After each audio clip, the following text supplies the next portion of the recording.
Terima kasih Anda masih bersama kami di Liputan Metropolis Malam.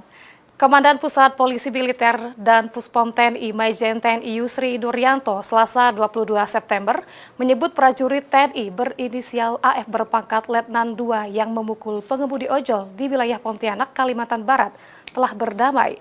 Meski begitu, Yusri memastikan bahwa proses penyidikan tetap berlanjut.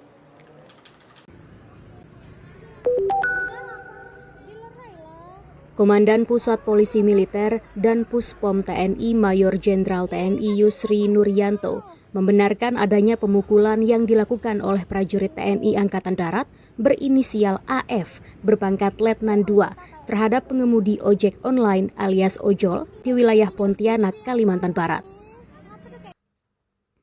Insiden pemukulan yang terjadi pada Sabtu 20 September tersebut menyebabkan pengemudi ojol mengalami patah tulang hidung dan memar di area sekitar mata sebelah kiri sehingga harus dirawat di rumah sakit. Dalam konferensi pers di kawasan Monas, Jakarta, Senin 22 September, Maijen Yusri menyatakan bahwa kedua belah pihak telah berdamai. Meski demikian, proses penyidikan tetap berlanjut sesuai prosedur.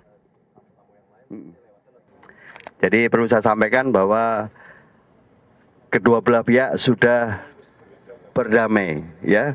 Jadi pelaku dalam ini mungkin ya ini kan terjadinya di jalan, ya, di jalan mungkin karena emosi atau apa sehingga terjadi pemukulan. Ya sebenarnya itu tidak boleh, ya. Tapi kedua belah pihak sudah berdamai, tetapi proses penyidikan berlanjut. Yusri menambahkan kejadian tersebut menjadi evaluasi dan mitigasi bagi para komandan satuan agar kembali mengingatkan para anggotanya secara tegas untuk menghindari selisih paham dengan masyarakat. Dari Jakarta, Cahyasari, Ibnu Zaki, Kantor Berita Antara, mewartakan.